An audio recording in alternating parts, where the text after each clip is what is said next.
Have you ever wondered if the death tell a story, what that story would be? Well, we'll find out in the next few minutes. Hello everyone, my name is Matthew. I am living and working in New York. I love walking through the bustling streets of New York, not only for exercise, but also to observe and reflect on life flowing turbulently in the heart of the city. Today, I'm very happy to take a walk with you again through the streets of New York, as usual. While walking, we will talk about a very special book. It is special because the content of the book is told through the voice of the death. Let's listen to that story together.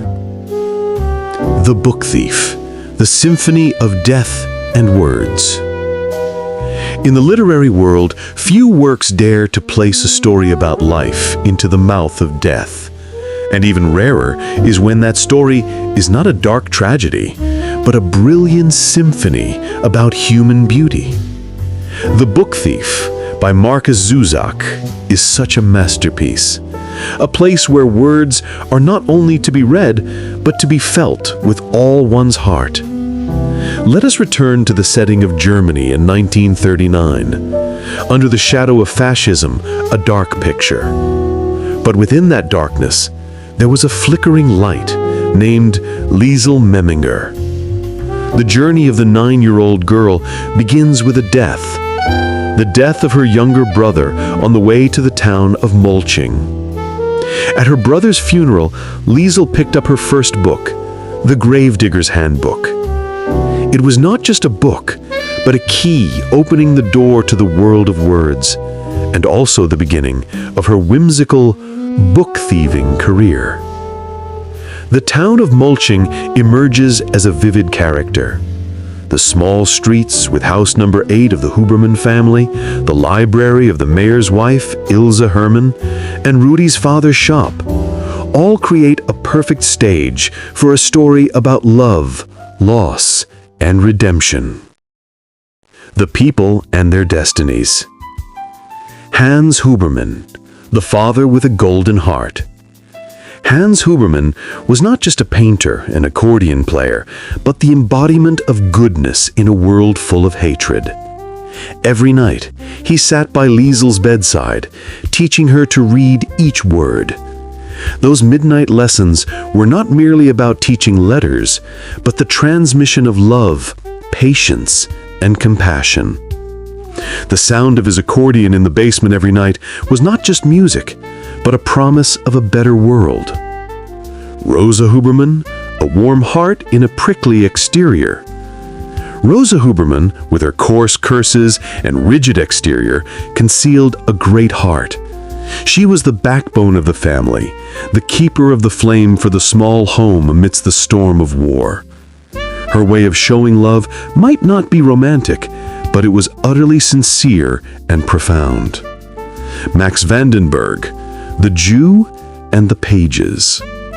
The appearance of Max in the Hubermans' basement was not just a risky act, but a declaration of humanity. The book, The Word Shaker, written by Max for Liesel, is proof of the power of imagination against violence. Each page is an affirmation. Words can conquer hatred. Rudy Steiner, Pure Friendship. Rudy Steiner, with his blonde hair and dream of becoming Jesse Owens, is the image of eternal childhood. The friendship between him and Liesel, from apple thefts to book-thieving adventures, is the brightest light in the darkness of war. The Power of Words. Books as Survival. Each book Liesel stole was not merely paper and text. The Gravedigger's Handbook was a farewell to childhood. The Shoulder Shrug was an awakening. The Standover Man was a challenge. Books became a source of life, a weapon, and a companion. Words as Salvation. When Liesel read books to everyone in the bomb shelter, she wasn't just reading, she was bestowing peace. In that moment, the sound of bombs was no longer frightening, death no longer threatening. Words became a shield protecting the soul. writing as an act of resistance. The book Liesl wrote in the basement did not just record her story, but was a declaration. I have lived, I have loved, I have existed. In a world where books were burned, writing became a revolutionary act. Death's perspective, the philosophy of life and death. Death, the reluctant storyteller. The choice of Death as the narrator was a genius decision. Death's voice is not cold, but full of emotion, weary, like, I need a vacation, curious, like, I'm always finding humans at their best and worst, and deeply contemplative, like, even death has a heart. Life within death. Death does not only speak of death, but of life. Each time death appears, we do not see an end, but the beauty of what once existed. The deaths of Werner, of Hans, of Rosa, of Rudi, all are told with deep reverence. I am haunted by humans. This confession by death is the heart of the work. Despite witnessing countless deaths, death never ceases to be amazed by humanity's capacity to love, to hate, to sacrifice, and to create. The eternal moments.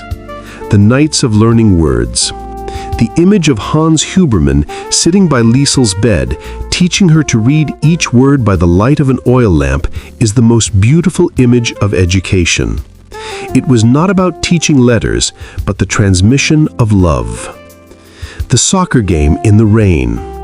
When Liesl, Rudi, and the other children played soccer on the street devoid of adults, we see childhood defying war. In that moment, they were not victims of war, but just children living. The unfulfilled promise. The kiss that Rudi waited for all those years only came when he was already dead. That is the tragedy of wartime love. Everything can come too late.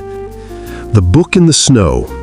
The scene of Liesl reading to Max in the cold basement while outside the snow fell white is proof of the warmth of knowledge. Words can warm even the coldest places. Conclusion. The legacy of words. When the bombing raid ended, Liesl was the only survivor. She lost everything. Her foster parents, her best friend, her Jewish friend, but the book she wrote in the shelter survived. It was not just paper and ink, but the soul of an entire generation. The book thief does not end with death, but with life continuing. Liesl lived to an old age, had children, had grandchildren, and every night she still dreams of her loved ones, of Rudi, of Max, of Hans and Rosa. Liesl Memminger's story reminds us that, in the darkest moments, words can become a guiding flame. Books are not just for reading, but to live with, to love with, and to overcome with. Markus Zusak's work is not just a novel, but a declaration of the immortality of love, the redemptive power of literature, and the eternal beauty of humanity even in the harshest circumstances. And, as Death said, I am haunted by humans. Perhaps after finishing this work, we too will be haunted by the very wonder of the human heart. Thank you for walking with me to the end of this journey. Our walk today ends here. I look forward to seeing you on our next walks with many more fascinating stories.